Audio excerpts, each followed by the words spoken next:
ಮೈಸೂರು ಮಹಾನಗರ ಪಾಲಿಕೆ ಪೀಠೋಪಕರಣಗಳ ಜಪ್ತಿ ಕೋರ್ಟ್ ಆದೇಶದಂತೆ ಜಪ್ತಿ ಮಾಡಲು ಮುಂದಾದ ಕೋರ್ಟ್ ಸಿಬ್ಬಂದಿ.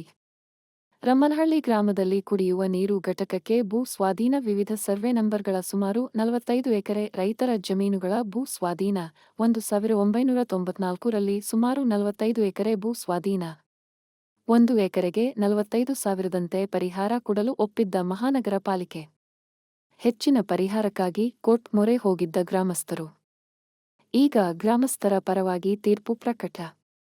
ಕೋರ್ಟ್ ಸಂತ್ರಸ್ತರಿಗೆ ಹೆಚ್ಚಿನ ಪರಿಹಾರ ಕೊಡಲು ಆದೇಶ. 2021ರಲ್ಲೇ ಹೆಚ್ಚು ಪರಿಹಾರಕ್ಕಾಗಿ ಕೋರ್ಟ್ ಆದೇಶ ಕೊಟ್ಟಿದ್ದರೂ ವಿಳಂಬ ಮಾಡಿದ್ದ ಪಾಲಿಕೆ. ನ್ಯಾಯಾಲಯದ ಆದೇಶ ಪಾಲಿಸದ ಪಾಲಿಕೆ. ಸಂತ್ರಸ್ತ ರೈತರಿಗೆ ಸೂಕ್ತ ಪರಿಹಾರ ಕೊಡಲು ವಿಳಂಬ. ಚರ ಮಾಲುಗಳ ಜಪ್ತಿಗೆ ಕೋರ್ಟ್ ಆದೇಶ. ಕೋರ್ಟ್ ಜಮೀನರು, ವಕೀಲರ ಸಮ್ಮುಖದಲ್ಲಿ ಜಪ್ತಿ. ಮಹಾನಗರ ಪಾಲಿಕೆಗೆ ಲಗ್ಗೆ ಇಟ್ಟ ಕೋರ್ಟ್ ಸಿಬ್ಬಂದಿ. ಎಲ್ಲಾ ಪೀಠೋಪಕರಣಗಳು ಜಪ್ತಿ ಮಾಡುತ್ತಿರುವ ಕೋರ್ಟ್ ಸಿಬ್ಬಂದಿ.